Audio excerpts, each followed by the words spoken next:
Public Relations for New York State Chaplain Task Force. I'm one of the organizers of this event, Stop the Violence. Our first speaker will be Patrick, one of the organizers of this event. Thank you. My name is Patrick McManus. I'm the chairman of the Bronx County Conservative Party. We're organizing this here today not as a political event, but as a community event. The violence we're experiencing in all of our communities throughout the city is absolutely unacceptable. And the blame falls on Albany, City Hall, and the District Attorney's Office. First thing I want to speak about is I'd like to ask our mayor a couple of questions. Mayor Adams. One of your campaign promises was day one reinstitution of an anti-crime unit focused on getting guns off the street. My question is, why did it take 3 weeks, an 11-month-old baby shot, 5 police officers shot, 2 of them fatally, before you even started to talk about forming this task force? What happened to day one? Further, you're talking about shutting down this iron pipeline. The iron pipeline is never going to get shut down as long as there are no consequences for carrying illegal handguns in New York City. For example, I come from the Dogs Neck area of the Bronx. We had an incident up there Wednesday morning at 7:15 when kids were on their way to school. A gunfight broke out on East Tremont Avenue in Dogs Neck.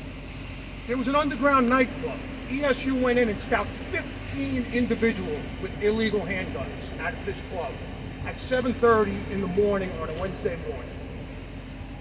Now those 15 people, they were arrested on Wednesday.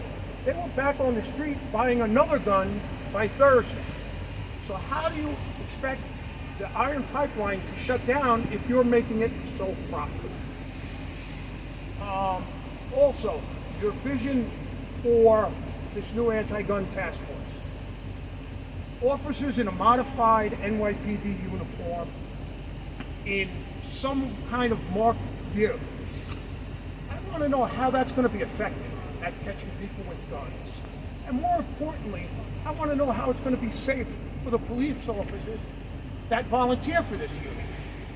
And then, 3 days before Detective Moore's funeral, when you put out your announcement, you threaten anybody who is going to apply for this unit that if they think it's the old unit and they want to treat it like as such, there's no room for them in the NYPD.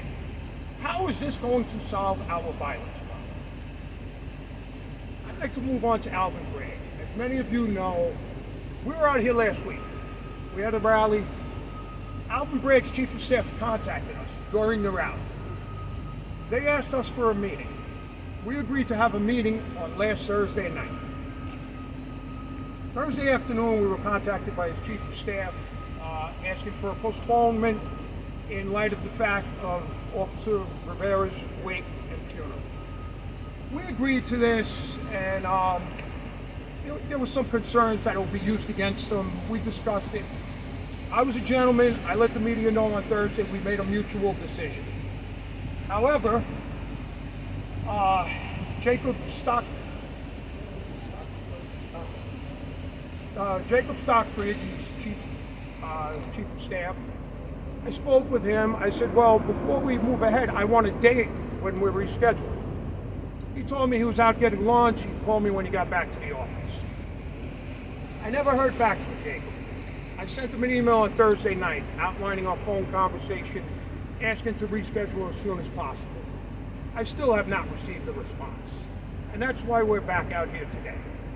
We want to call them out and hold them to stand for their word. As far as the new policies, Jacob told me to read the first day memo, and I would see that District Attorney Bragg is actually very hard on violent crime. I managed to obtain a pure copy, and I've been reviewing it. And I'm more frightened now. The more I learn about it, the more frightened I become. One example, Section C, disposition of cases, Item 1, you can look it up for yourself. In the event of a conviction for attempted murder, attempt to cause serious personal injury, even with a dangerous instrument, he will not authorize his ADAs to ask for any jail time upon conviction. It's in his words, it's in his writing. You can look it up for yourself. I don't understand how this could possibly be construed as being hard on violent crime.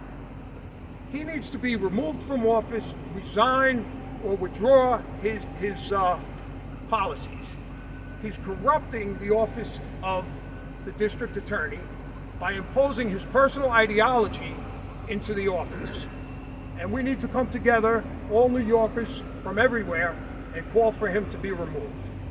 There are many, many other, he refuses to charge resisting arrest or obstruction of governmental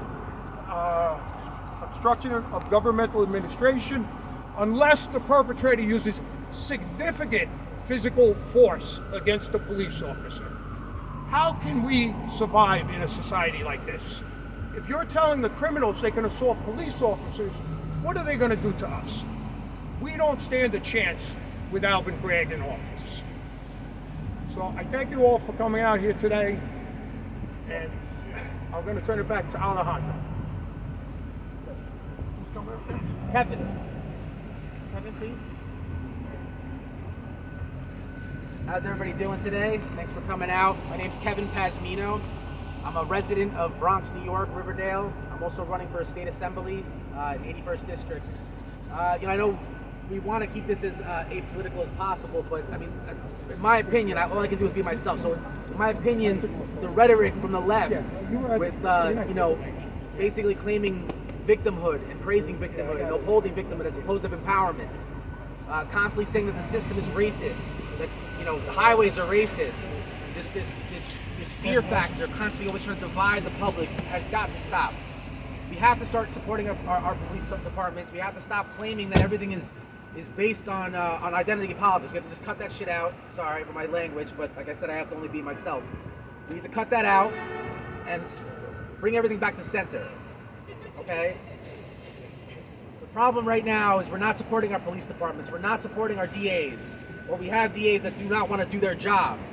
We're pushing laws that are actually you have politicians that are cutting the budgets of ADAs so that they can't properly do their jobs of discovery.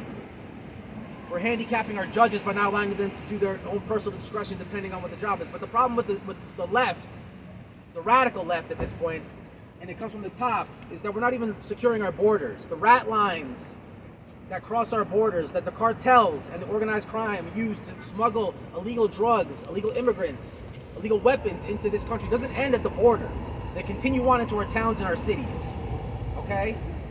So we need to stop. If our president, it was great that he came out here, and it was glad to see that there was some national focus on the crime wave of New York. But we need more than just more money towards our leftist politicians that don't want to enforce the laws. So we need to step away from the progressive left's mentality and bring things back to center.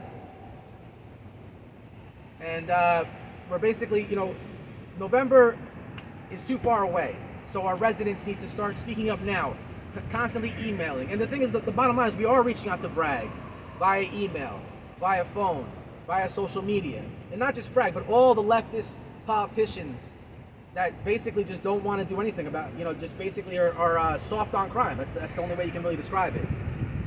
And so we're reaching out to them, and we're just hearing silence or excuses from them. And we need people to stop being afraid. We need our elected officials to come show their face to people that don't agree with them, so that we can actually come to a solution together to solve our problems. So, I thank Patrick for putting this together and other organizers to put this together. But we need to be out here every single day until November.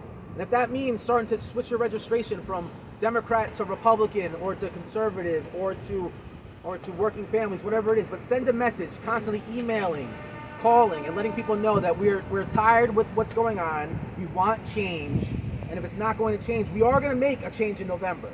But they have a chance to at least, come closer to the right side of history by listening to us now and coming to the table now to talk to us.